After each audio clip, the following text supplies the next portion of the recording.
So, hi guys, welcome back to Canadian Desi Blogs, and I hope you all are doing great.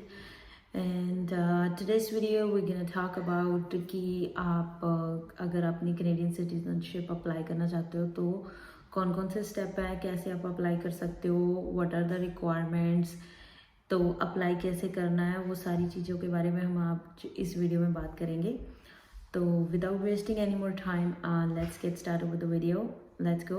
Computer पे चलते हैं, मैं आपको दिखाती हूँ कि व्हाट आर द रिक्वायरमेंट्स और आप कैसे अप्लाई कर सकते हो, कौन से फॉर्म है जो आपको फिल करने हैं. तो सबसे पहले आपने गूगल करना है canada.ca. canada.ca में जाके आपने क्लिक करना है immigration and citizenship, and then उसके बाद नीचे आ जाना है, फिर अप्लाई फॉर सिटीजनशिप, उस पर क्लिक करना है and then scroll down.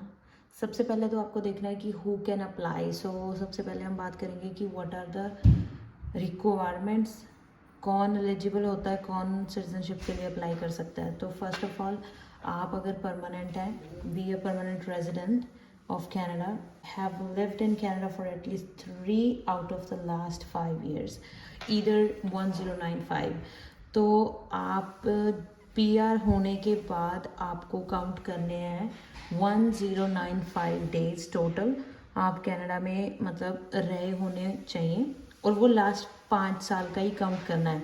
Let's say अगर आप 2018 में आप PR हुए थे, अभी 2022 चल रहा है, तो 4 साल हो गए. और अगर उस टाइम फ्रेम में अगर आपने कंट्री आउट किया है, कहीं पे इंडिया गए या कहीं पे भी आप गए, वो टाइम आपने एलिमिनेट करना है, उसमें से निकालना है.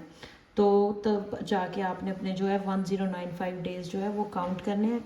And you should have filled your taxes for. उसके बाद सिटीजनशिप का टेस्ट होता है, वो पास करना होता है. एंड अनदर थिंग, आपको प्रूव करना है कि आपका लैंग्वेज स्किल्स मतलब आपके ठीक है. तो लैंग्वेज स्किल में क्या है कि इधर अगर तो आपने कनाडा में अगर आप स्टूडेंट आए थे, तो मतलब आपने अगर स्टडी करी है कनाडा में, तो आपका वो कॉलेज का सर्टिफिकेट, डिग्री का सर्टिफिकेट लग जाएगा. अगर आपने नहीं करी तो आपको आइल्स देनी पड़ेगी. तो ये थी रिक्वायरमेंट. तो ये जो आपकी चीज़ें हैं, अगर ये पूरी हैं तो आप अप्लाई कर सकते हो. ठीक है. उसके बाद हम चलते हैं नीचे. तो 2 तरीके हैं, आप एक तो ऑनलाइन अप्लाई कर सकते हो, या तो अप्लाई ऑन अ पेपर. अब आजकल सारे ऑनलाइन ही अप्लाई कर रहे हैं मोस्टली, क्योंकि फास्ट प्रोसेस है थोड़ा. सो अब देखते हैं कि फ़ीस कितनी है. तो जो एडल्ट अगर सिटीजनशिप के लिए अप्लाई कर रहे हैं तो उनकी फ़ीस है $630. अंडर 18 है तो उनकी फ़ीस है $100. तो अब हमने फ़ीस चेक कर ली, रिक्वायरमेंट्स चेक कर ली.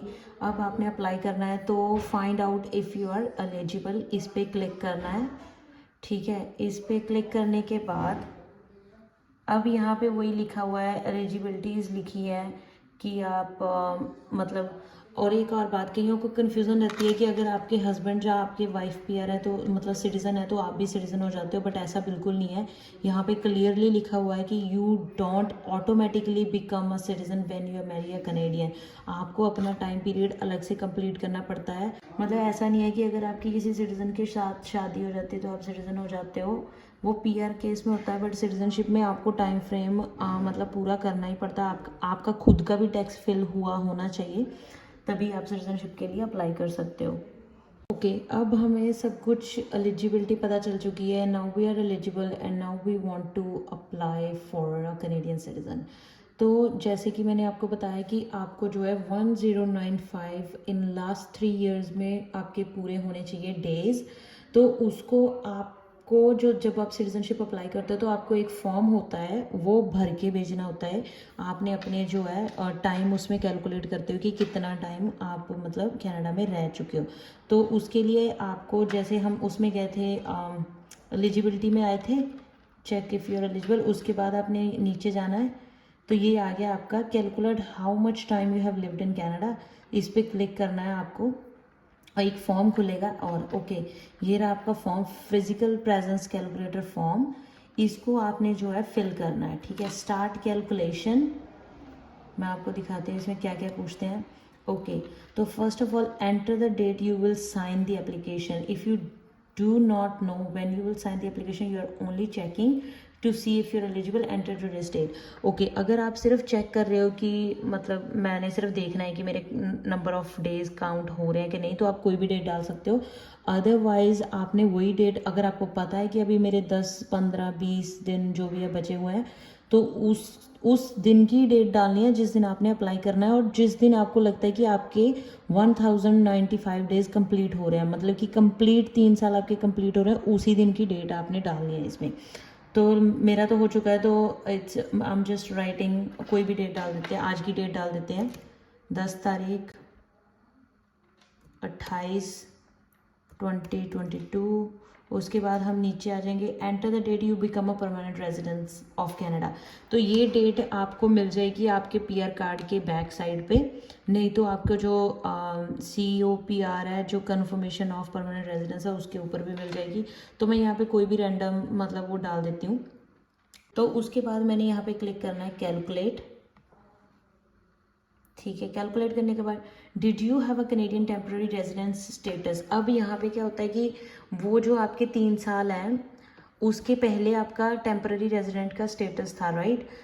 तो जो हम 3 साल में अपने 1095 डेज कंप्लीट कर रहे हैं, उसके पहले भी आपका मतलब टेम्प्रेरी रेजिडेंट स्टेटस था। जैसे कि आप स्टूडेंट, अगर आप स्टूडेंट आए थे तो स्टूडेंट थे, वर्क परमिट पे थे, विजिटर आए थे, तो कोई भी मतलब आपका जो भी स्टेटस था, जो लीगल स्टेटस था आपका, उसमें से भी आपके मैक्सिमम जो है 365 डेज काउंट होते हैं। मतलब कि आपको 1095 डेज कंप्लीट करने हैं, राइट। बट वो जब आप पीआर हो उसके बाद every single day count as a 1 day. मतलब आज आप पीआर हुए, कल का दिन आपका एक दिन काउंट होगा, ठीक है, वो towards that 1095 days. But PR के पहले का जो आपका स्टेटस था, उसमें आपका एक दिन जो है वो एज ए हाफ दिन काउंट करते हैं, वो उसको पूरा एक दिन नहीं मानते, ठीक है, वो as a half day count होता है। और मैक्सिमम उसमें आपके टेम्पररी रेजिडेंट स्टेटस पे मैक्सिमम जो है आपका पूरा 1 साल ही वो उन्होंने काउंट करना है। मतलब कि अगर मैं 2 साल स्टूडेंट थी तो वो ऑटोमेटिकली 1 साल बन गया, ठीक है, हाफ डे काउंट हुआ 2 साल में।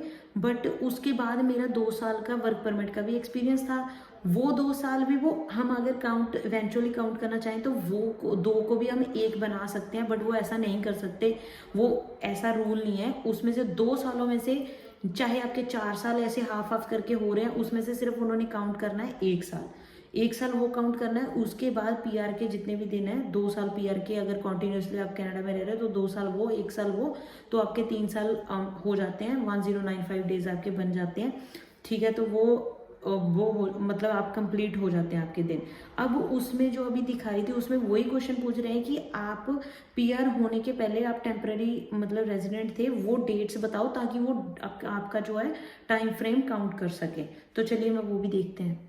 ठीक है, तो यहाँ पे वही पूछ रहे हैं, डेट पूछ रहे हैं आपकी टेम्पररी रेजिडेंट की। यहाँ पे लिखा हुआ है visitor, international student, temporary worker, temporary residence, ठीक है। तो अब यहाँ पे हमने करना है कि यस मैं थी, अगर आप नहीं थे, सीधे मतलब पीआर आए थे, तो आपको ये करने की ज़रूरत नहीं है, ठीक है। तो सबमिट कर देना है।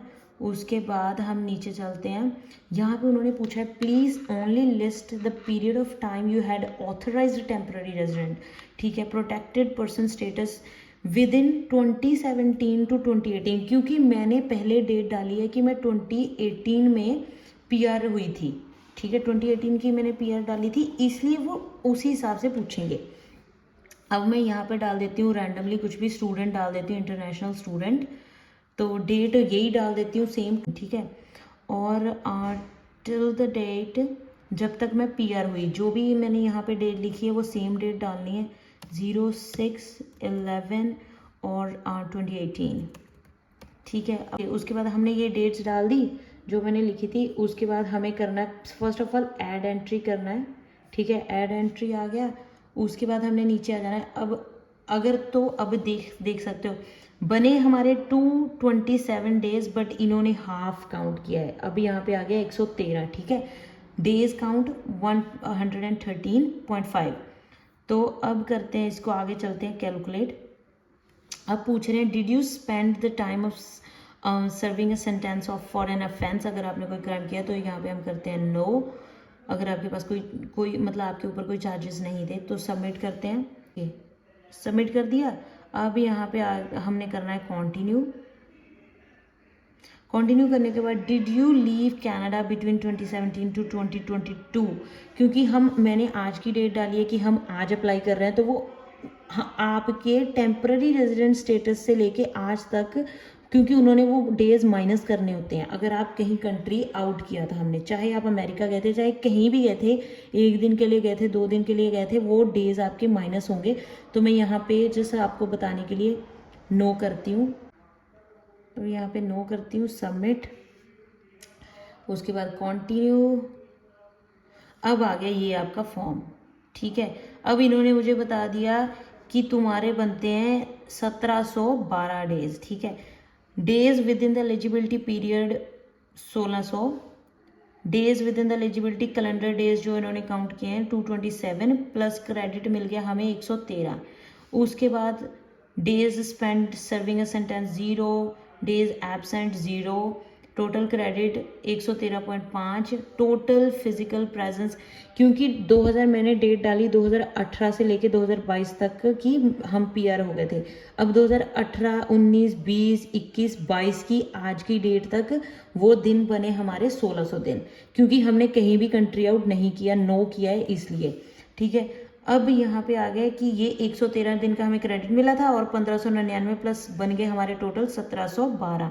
अब यहाँ पे लिख के आ जाएगा कि you are eligible according to the information you provided, you meet the requirement to be physically present in Canada for at least 1095 days in the last 5 years. अब 5 ईयर्स में ही काउंट करने, इसी वजह से वो अभी 2022 चल रहा है, इसी वजह से उन्होंने 2017 से डेट दी थी, पीछे उसके पीछे की डेट ही नहीं देते, ठीक है।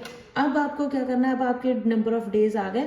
अब आपने यहाँ पे इसको प्रिंट करना है, सेव करना है, प्रिंट करना है। अगर आप प्रिंट करके साथ में एप्लीकेशन के लगाना है, अगर आपकी पेपर एप्लीकेशन जानी है।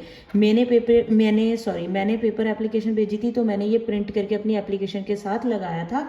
अगर आप ऑनलाइन अप्लाई कर रहे हो वो विच इज़ ईजियर, मेरे टाइम पे ऑनलाइन ऑप्शन नहीं थी जब मैंने 2019 में अप्लाई किया था, 2020 में मैंने अप्लाई किया था, उस टाइम पे ऑनलाइन ऑप्शन नहीं थी, इसलिए मैंने जो है पेपर एप्लीकेशन भेजी थी।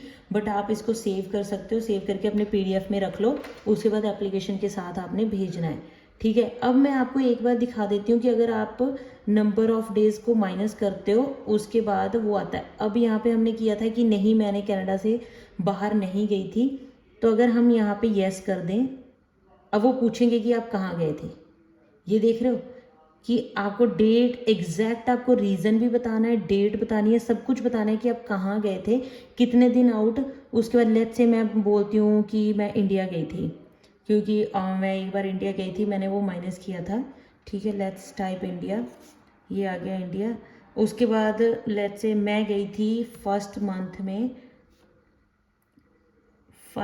में मैं गई थी, ओके, 1 तारीख को 9वें महीने 2019 में मैं डाल रही हूँ, कोई भी डेट डाल के, मैं तो आई एम जस्ट शोइंग यू कि ऐसा होता है।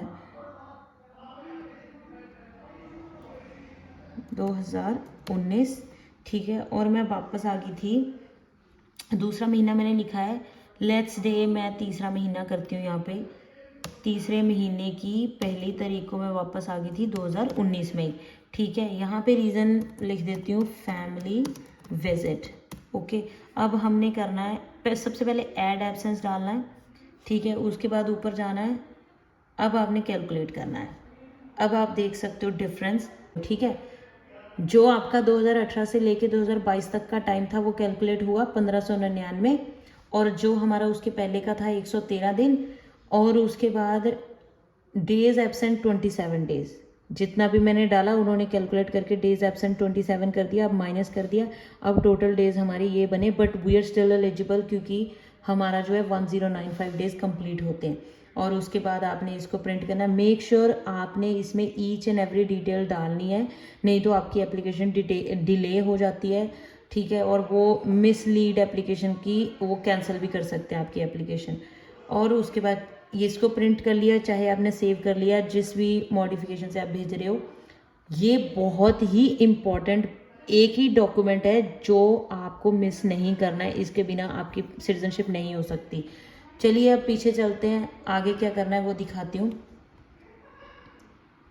ओके तो अब हम पीछे आ गए। अब आपने क्लिक करना है हाउ टू अप्लाई। ठीक है, हाउ टू अप्लाई करने के बाद आपने दो ऑप्शंस दे रखे हैं इन्होंने, apply online if you can, apply on a paper. Okay तो अगर आप ऑनलाइन अप्लाई कर रहे हो तो सब कुछ ऑनलाइन ही होगा, बट अगर आप पेपर एप्लीकेशन डाल रहे हो तो वो आपको एक पैकेज, एप्लीकेशन पैकेज निकाल के वो सब भरना पड़ेगा। ठीक है, बट अब ऑनलाइन एप्लीकेशन है तो आप ऑनलाइन ही अप्लाई कर सकते हो, it will fast your process. तो आपको क्लिक करना है check if you can apply online. ठीक है, उसके बाद आपको आना है confirm if you can apply online. Okay, कहते at this time you can apply online if you are eligible to apply for Canadian citizenship which you are, we have already checked it। यही reason है कि आप जो physical presence calculator form जो है वो पहले भर लो, क्योंकि आप 100% श्योर हो जाते हो कि आप एलिजिबल हो, क्योंकि वही एक जो है बेसिक रिक्वायरमेंट है। ठीक है, उसके बाद you have a valid address which everybody I think has it. So you are at least 18 years of age when you submit your online application। In your physical presence calculator, you do not include time spent outside Canada as a crown servant or a family member of a crown servant। अगर आप crown servant थे Canada में, जहाँ family member थे, वो आपने अपने physical presence calculator में नहीं डालना है। ठीक है, ओके तो अब हमें पता चल गया कि I am eligible to apply online. ठीक है, यहाँ पे आपने क्लिक करना है। We will ask you a few questions to make sure you're eligible. Confirm if you can apply online. Okay, do you have a valid email address? Yes, I do. Are you a permanent resident? Yes, I am. Will you be at least 18 years of age when you submit your application? Yes. Are you applying for yourself? Yes, just for myself. ठीक है, will you apply using a representative? No. अगर आप किसी को authority दे रहे हो, आपका brother sister या फिर आपका पेड रिप्रेजेंटेटिव कोई हायर कर रहे हो, तो यहाँ पे आपने येस करना है। अगर खुद अप्लाई कर रहे हो तो आपने नो करना है। आई वुड प्रेफर कि आप खुद करो, which is very easy process to apply. ठीक है, what is the result of a physical presence calculation? अब यहाँ पे भी उन्होंने पूछ लिया कि आपका फिजिकल प्रेजेंस कैलकुलेटर का रिजल्ट क्या था, तो हमने क्लिक करना है कि 1095 days or more। Did you include the time spent outside Canada as a crown servant in your physical presence calculation? यहाँ पे कर देते हैं no, क्योंकि इन्होंने ऊपर लिखा है कि आपने उसमें no ही करना है। ठीक है, did you include the time spent outside Canada as a family member of a crown? No, you can apply online। ठीक है, now इन्होंने बता दिया कि you can apply online। यहाँ पे आपको क्लिक करना है start the online application, terms and conditions ऊपर करके I agree, continue to create an account. ठीक है, अब यहाँ पे आपने सिर्फ और सिर्फ अपनी ईमेल आईडी और कोई भी पासवर्ड जो है वो क्रिएट करना है। ठीक है, ओके ईमेल आईडी और पासवर्ड डालोगे तो यहाँ पे एक वेरिफिकेशन कोड आएगा आपकी ईमेल पे। ठीक है, तो वो वेरिफिकेशन कोड आपने डालना है यहाँ पे, वो डाल दिया, कंफर्म द कोड। ओके अब आपका अकाउंट जो है वो क्रिएट हो चुका है। अब आपने जो भी ईमेल आईडी और पासवर्ड डाला था उसको यहाँ पे डाल के आपने करना है साइन इन। अब मैं साइन इन मैंने कर दिया। ओके, ऑनलाइन का प्रोसेस मुझे बहुत इजी लगा। मैंने पेपर में अप्लाई किया था तो वो थोड़ा लेंथी था और थोड़ा टिपिकल सा लगा, but online is very easy, इन्होंने बहुत इजी बना दिया। तो चलिए, ऐसा एक पेज खुल जाएगा जब आप साइन इन करोगे। तो first of all, in which language you want to receive the service? We gonna do English. Do you have special needs? No. Unique identifier, यहाँ पे आपको अपना जो है नंबर डालना है जो आपके पीआर कार्ड पे है, या फिर आपका जो कंफर्मेशन ऑफ पीआर है, जो लैंडिंग पेपर है होता है उस पे होगा, वही डालना है। वर्क परमिट वाला, स्टूडेंट परमिट वो नहीं डालना है। लेटेस्ट जो है कंफर्मेशन ऑफ परमानेंट रेजिडेंस उसके पीछे होगा, वो डालना है। मैं यहाँ पे रैंडम नंबर डाल रही हूँ। ठीक है, तो योर नेम कुछ भी डाल देते हैं। ओके, यहाँ पे 10 नंबर का होता है तो 6 7 8 कुछ भी डाल देते हैं, 9 and 0। ठीक है, तो यहाँ पे आपका जो भी पीआर कार्ड पे नाम है, मैं रैंडमली XYZ डाल रही हूँ। फर्स्ट नेम, GHK कुछ भी डाल रही हूँ, ठीक है, because I have already got it. So have you changed your name since becoming a permanent residence? No. Have you ever used any other name? No. Gender female. Do you need to change your gender for citizenship? No. यहाँ पे आपकी height डालनी है 160. Your eye color brown. Your date of birth, let's say 1987. कुछ भी डाल दो. February. Day is 3. जो भी आपकी डेट ऑफ बर्थ है वो डालनी है. Have you corrected your date of birth on your immigration documents on legally change it since coming to Canada. अगर आपने अपनी डेट ऑफ बर्थ चेंज करी है तो येस करना है, नहीं करी तो no. Do you need to correct it. अगर आप चेंज करना चाहते हो, आपको लगता है गलत है, तो आप येस करो. नो कर दिया. You can not change your date of birth after you submit your application. To make sure अगर आपने चेंज करना है तो उनको पहले ही आपको येस करना पड़ेगा. प्लेस ऑफ बर्थ, सिटी और टाउन, जो भी आपका सिटी और टाउन है, मैं कुछ भी डाल देती हूँ. Country India.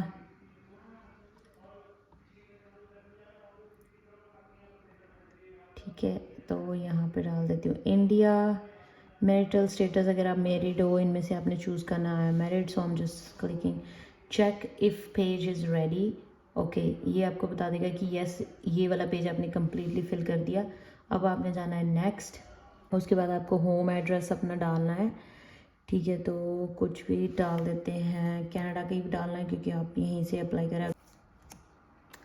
Search for your address. आप कुछ भी, मैं यहाँ पे अभी कुछ डाल नहीं रही हूँ, ठीक है, कुछ भी डाल सकते हो. आपका जो भी एड्रेस है वो डालो.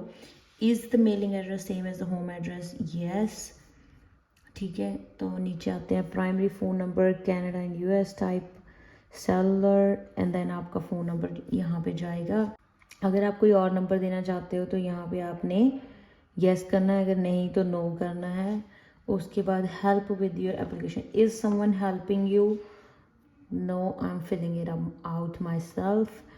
Contact after submission. Do you want to appoint a representative? No, I want to contact me directly. Okay, check if your page is ready. No, मेरा पेज ये रेडी नहीं है क्योंकि मैंने यहाँ पे एड्रेस नहीं डाला है. ठीक है, बट अभी मैं नहीं डाल रही, मैं सिर्फ आपको दिखा रही हूँ, तो नेक्स्ट कर दूँगी. Photo and identification. 1 digital photo आपको चाहिए, वो आप कहीं से भी करवा सकते हो. तो यहाँ पे वो डिजिटल फ़ोटो आप डिजिटल उनसे ले लेना, स्टेपल से करवा सकते हो. तो यहाँ पे आपको वो जो है अपलोड करनी है.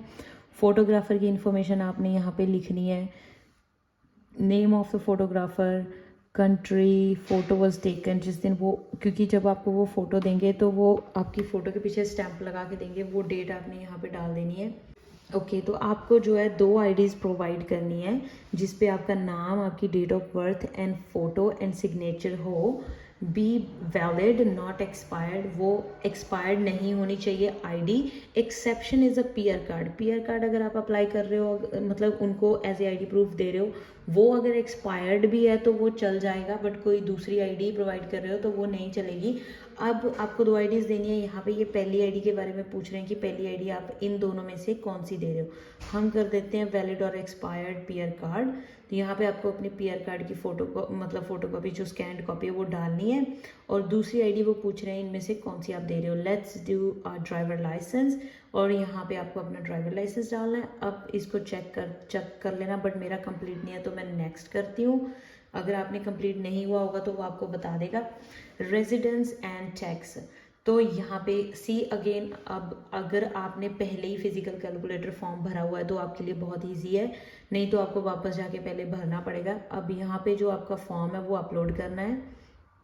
Eligibility date, month and date, जिस दिन eligibility end date is the day before the date you submit the application. Let's say अगर आप कल अप्लाई कर रहे हो तो आज आपकी जो है एलिजिबिलिटी डेट है, तो आज की डेट डालनी है. ठीक है, तो यहाँ पे आपने डेट डाल देनी जब भी आप अप्लाई, मतलब अगर आज एप्लीकेशन भर रहे हो तो आज की डेट डाल दो. ठीक है, simple as that. During your 5-year eligibility period did you live outside of Canada as a crown servant? तो नो कर देते हैं. एड्रेस, तो यहाँ पे आपकी जो है list all addresses inside and outside of Canada during your entire 5 years of eligibility period. तो यहाँ पे आपको अपने पिछले 5 साल की जो है हिस्ट्री देनी है विदाउट एनी गैप। तो सेव एड्रेस करते जाना है, अगली ऑप्शन मिलती जाएगी तो वो आपने भरनी है।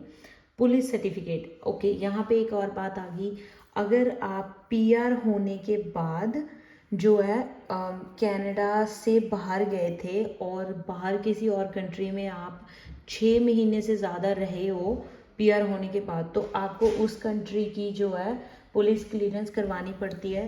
तो यहाँ पे फिर अगर आप येस करोगे तो यहाँ पे आपको सर्टिफिकेट कंट्री सब लिखना पड़ेगा, तो आपको वो सर्टिफिकेट चाहिए।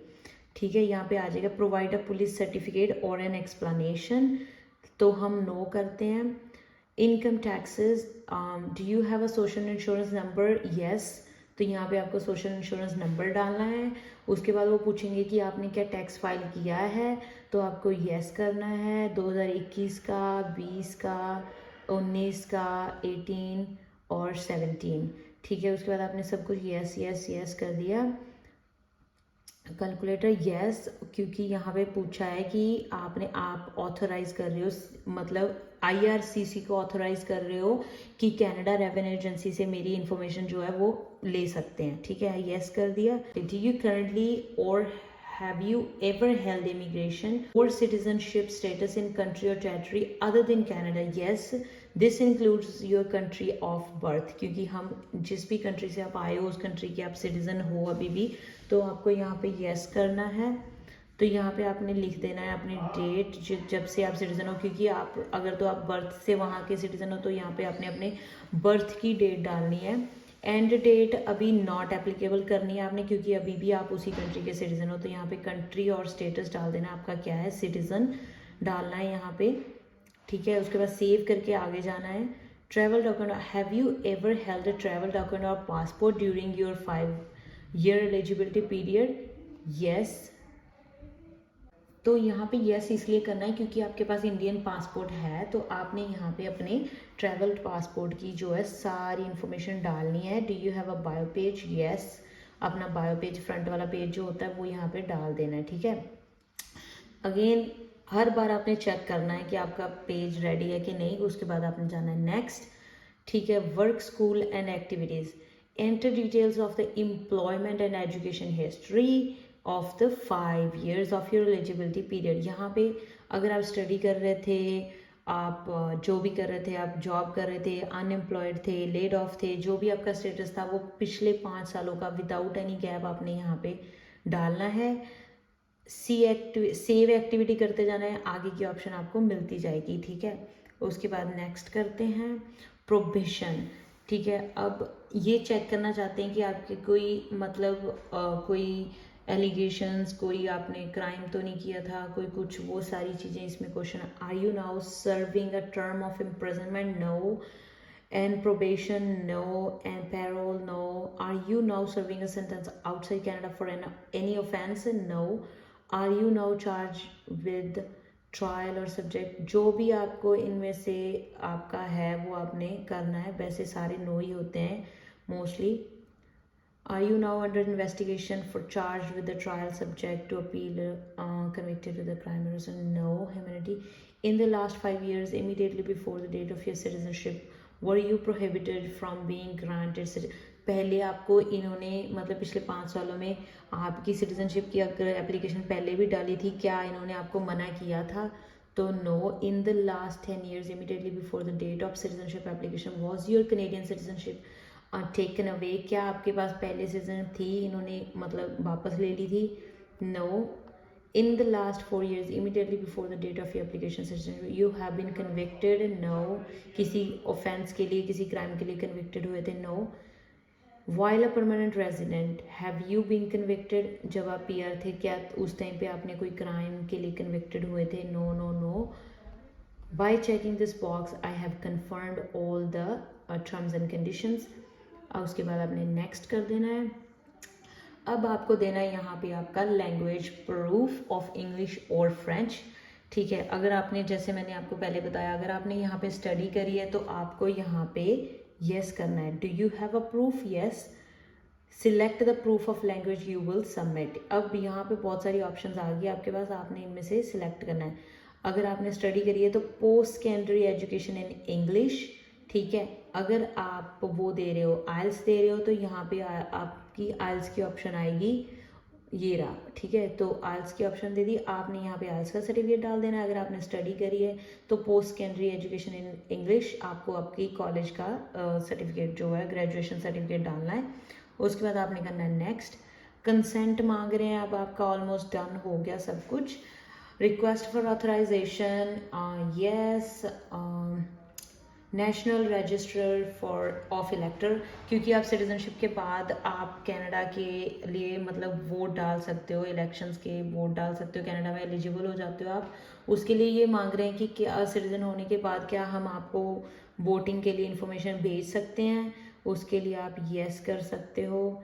Quebec of parliament list of electors, ये सिर्फ क्यूबेक वालों के लिए है जो क्यूबेक में रहते हैं। सो आप यहाँ पे सिलेक्ट कर सकते हो I don't live in Quebec. उसके बाद आगे जाना है request for authorization, I authorize IRCC to forward my information to the chief electoral officer, ठीक है। यहाँ पे ये मतलब नो हो गया बिकॉज ये जो था वो क्यूबेक वालों के लिए था, हमने यहाँ पे कर दिया आई डोंट लिव इन क्यूबेक। उसके बाद यहाँ पे आ गया पेज इज़ रेडी। उसके बाद हमने करना है नेक्स्ट। ऑप्शनल डॉक्यूमेंट्स, अगर आपको कोई लगता है कि सपोर्टिंग डॉक्यूमेंट्स कोई और भी है तो वो यहाँ पे आप डाल सकते हो। अब आप इस साइड में देख सकते हो हमारे 2 पेज ही कंप्लीट थे, उसमें ग्रीन आ गया, बाकी के पेज मैंने फिल नहीं किए तो उसमें टिक नहीं आया। तो आपको वो मेक श्योर करना है कि सभी में वो आना चाहिए, ठीक है। तो उसके बाद हमने जाना है पे फीस पे, ठीक है। अब आपने यहाँ पे कर देनी है फीस, पे योर एप्लीकेशन फीस ऑनलाइन। उसकी जो आपको रसीद मिलेगी वो आपने यहाँ पे ऐड ए फाइल में करनी है। उसके बाद रिव्यू एंड सबमिट में जाना है। अब यहाँ पे आ रहा है मुझे not ready not ready not ready, तो मुझे ये सबमिट की ऑप्शन नहीं दे रहा। जब यहाँ पे सारे रेडी रेडी रेडी आ जाएगा उसके बाद आपने कंटिन्यू करना है और सबमिट कर देनी है। तो उसके बाद आपने सबमिट कर देनी है। बेसिकली यही थी आपकी रिक्वायरमेंट्स और सिटीजनशिप का आपका प्रोसेस। तो एप्लीकेशन बहुत इजी है अगर आपके पास सारी चीज़ें रेडी है। तो सबसे पहले इम्पॉर्टेंट चीज़ तो वही है आपकी फिजिकल प्रेजेंस कैलकुलेटर फॉर्म, वो आप फिल कर सकते हो। पहले ही वो ऑनलाइन जाना है और फिल कर देना है, ठीक है। अब ऑनलाइन अप्लाई करते हो तो उसका प्रोसेस जो है वो ऑलमोस्ट 1 साल का ही हो चुका है, ठीक है। 1 साल में मोस्टली आ जाती है जितनी जल्दी। अब ये सब कुछ रेडी हो गया, आपने सबमिट कर दिया, ठीक है। उसके बाद आपको जो है सिटीजनशिप की जो है बुकलेट वो डाउनलोड करनी है। डाउनलोड करके चाहे तो आप ऑनलाइन भी उसको स्टडी कर सकते हो सिटीजनशिप टेस्ट के लिए। अगर आपने ऑनलाइन नहीं करनी तो आप सर्विस कनाडा को भी रिक्वेस्ट ऑनलाइन डाल सकते हो, आपको वो पेपर बुक भेज देंगे। नहीं तो आप ऑनलाइन डाउनलोड करके प्रिंट करके भी पढ़ सकते हो। मैंने तो प्रिंट करी थी, मैंने सारे पेज प्रिंट कर लिए थे, उससे ही मैंने स्टडी करी थी, ठीक है। वो भी मैं आपको एक बार दिखा देती हूँ कि वो कौन सी बुक है, कैसे आपने स्टडी करनी है। जैसे ही एप्लीकेशन सबमिट करी आपका 3-4 महीने में जो है टेस्ट की डेट आ जाती है। टेस्ट आपको कहीं देने नहीं जाना, आपको खुद ईमेल आनी है, मतलब आपको ईमेल आती है। So make sure you are keep checking your email. तो आपको जैसे ही आपकी ईमेल जो है वो आ जाएगी उसके बाद आपको 10 दिन के बीच बीच का टाइम देते हैं। तो 10 दिन के अंदर अंदर आपने जो है अपनी एप्लीकेशन अपना जो 10 दिन के अंदर अंदर आपने टेस्ट देना है। मेक श्योर आपको उसमें पहले ही आपने स्टडी करनी है। आई थिंक वो 20 क्वेश्चन होते हैं और हाफ एन आवर का आपका टेस्ट होता है। आजकल वो ऑनलाइन ही हो रहा है। हाफ एन आवर का टेस्ट होता है, 20 क्वेश्चन होते हैं, उसमें से आपके 17 ठीक होने चाहिए टू पास। अगर आप पहली अटैम्प्ट में फेल हो जाते हो तो आपको 2 अटैम्प्ट और मिलती है, मैक्सिमम आपको 3 अटैम्प्ट ही मिलती है टू पास द टेस्ट। और टेस्ट सिर्फ 55 ईयर्स के जो अंडर है वो अप्लाई करें, सिर्फ उनको ही देना पड़ता है। जो ओवर 55 ईयर्स ऑफ एज है उनको टेस्ट नहीं देना पड़ता है, उनका कोई टेस्ट की रिक्वायरमेंट नहीं है। तो बस आई थिंक टेस्ट के लिए यही था। तो अब मैं आपको टेस्ट का दिखा देती हूँ कि आपको पढ़ना कहाँ से है। तो अभी हम यहाँ पे थे, अभी आप इस पे क्लिक करना है आफ्टर यू अप्लाई। अभी बुक दिखाने से पहले मैं आपको एक और चीज़ दिखाना चाहती हूँ। आपको क्लिक करना है आफ्टर यू अप्लाई, उसके बाद आपने नीचे आना है।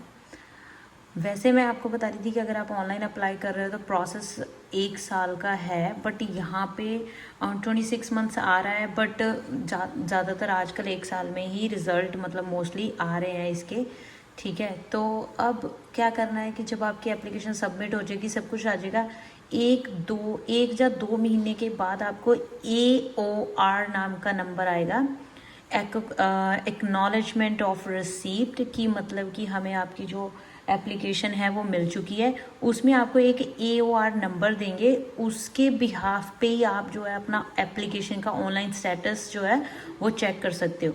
तो यहाँ पे जैसे आप जाओगे आफ्टर यू अप्लाई, उसके बाद नीचे आना है, यहाँ पे सिलेक्ट करना है ऑनलाइन, अगर आपने ऑनलाइन एप्लीकेशन भेजी है, अगर पेपर भेजी है तो पेपर सिलेक्ट करना है, हम करते हैं ऑनलाइन।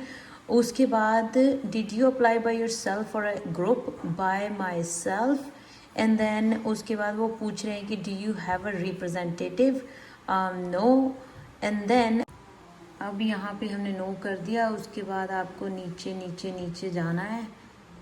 अब यहाँ पे वो पूछ रहे हैं check and update your application to find out our progress with your application only after you received an acknowledgement of receipt, AOR जो मैं आपको बता रही थी। उसके बाद आपने चेक योर एप्लीकेशन स्टेटस करना है। ठीक है, चेक योर एप्लीकेशन स्टेटस करने के बाद आपको एक ये पेज खुलेगा। इस पे आपने जो है अपने आप को साइन इन कर लेना है। मैं अभी साइन इन करके दिखा नहीं रही हूँ, बहुत सिंपल है, अपनी ईमेल आईडी वगैरह डालनी है। ये आ गया what did you apply for, यहाँ पे आपने करना है select citizenship, which citizenship application, becoming a Canadian citizen or grant of citizenship, select the application adult or 18, have you received your AOR, yes या फिर no करना है, yes, continue। फिर यहाँ पे नीचे आना है, आपने अपने आप को जो है क्रिएट एन अकाउंट करके रजिस्टर करके अपना स्टेटस जो है चेक कर सकते हो। ठीक है, ओके उसके बाद मैं वापस आ गई उसी पेज पे। अब हमारा आफ्टर यू अप्लाई चेक हो गया, सिटीजनशिप टेस्ट एंड इंटरव्यू, उस पर क्लिक कर दिया मैंने। Due to COVID-19 we cancelled all in person citizenship test, जैसे कि मैं आपको बता रही थी कि टेस्ट सिर्फ और सिर्फ ऑनलाइन हो रहे हैं। ठीक है, उसके बाद आपने नीचे आना है, जैसे मैंने आपको बताया कि 55 ईयर्स के अगर आप ऊपर हो तो आपको टेस्ट देने की ज़रूरत नहीं है। इंटरव्यू सिर्फ उस टाइम होती है अगर वो किसी को इंटरव्यू के लिए बुलाएं, अदरवाइज कनाडा की सिटीजनशिप के लिए सिर्फ सिटीजनशिप का टेस्ट होता है, इंटरव्यू नहीं होती है। ठीक है, उसके बाद आपने नीचे आना है, what is on the test में क्या क्या आता है। कनाडा की बेसिकली आपको नॉलेज होनी चाहिए, कनाडा की history, geography, economy, government, laws and symbols. ठीक है, 20 क्वेश्चन आते हैं जो भी मैं आपको पहले बता चुकी हूँ। स्टडी फॉर द टेस्ट, नीचे आई जाना है। उसके बाद आपने जो है read it online, listen to MP3 version, इन्होंने ऑडियो भी दे रखी है कि अगर आप सिर्फ सुन के प्रैक्टिस करना चाहते हो। ठीक है, उसके बाद आपने यहाँ पे क्लिक करना है स्टार्ट स्टडिंग। ये बेसिकली बुक है, the study guide discover Canada the right and responsibilities of citizenship. उसके बाद ये आपके पास ऑप्शंस हैं, read online, listen, download and order. आपको अगर ऑर्डर करनी है तो वो पेज आपके घर पे भेज देते हैं, बट वो सेम ही चीज़ है। ठीक है, रीड ऑनलाइन पे जाके आपने ऑनलाइन रीड कर सकते हो, नहीं तो आप डाउनलोड कर सकते हो। ठीक है, तो बस ये था इसका टेस्ट। उसके बाद आप मतलब तैयारी कर सकते हो, उसके बाद आपको डेट आ जाती है, तो फिर आपने जो है टेस्ट देना है। तो टेस्ट में बेसिकली होता कुछ नहीं है, कनाडा के बारे में क्वेश्चंस पूछे होते हैं। 20 क्वेश्चंस होंगे, 30 मिनट्स का टाइम होगा, 17 क्वेश्चंस जो है आपको क्लियर करने हैं। जैसे आपको टेस्ट की डेट आती है, आपके पास 10 दिन होते हैं, 10 दिन में कभी भी जो भी किसी भी टाइम आपको टेस्ट देना होता है। ठीक है, टेस्ट दे दिया, उसके बाद वो ऑटोमेटिकली आपकी जो है एप्लीकेशन पे सबमिट हो जाता है। Then keep checking online for your application status, and उसके बाद बस आपको ओथ की जो है डेट आती है, सिटीजनशिप सेरेमनी, ओथ सेरेमनी की डेट आती है। Once you get that, all is good, all is done, आप उसके बाद सिटीज़न हो जाते हो। ठीक है, तो बस I think basically I have covered pretty much everything कि आप कैसे अप्लाई कर सकते हो कैनेडियन सिटीज़नशिप के लिए। तो इसके अलावा भी अगर आपके दिमाग में कोई क्वेश्चन है, आप कुछ पूछना चाहते हो, तो आप मुझे कमेंट करके पूछ सकते हो। and I think that's all. Thank you so much for watching Canadian Desi Blogs, and please keep supporting Canadian Desi and like and share our videos. And अगर कोई भी क्वेश्चन हो तो आप मुझे प्लीज़ एज ऑलवेज कमेंट करके पूछ सकते हो. I will be more than happy to answer all the questions. Thank you so much guys, and have a good night. Thank you.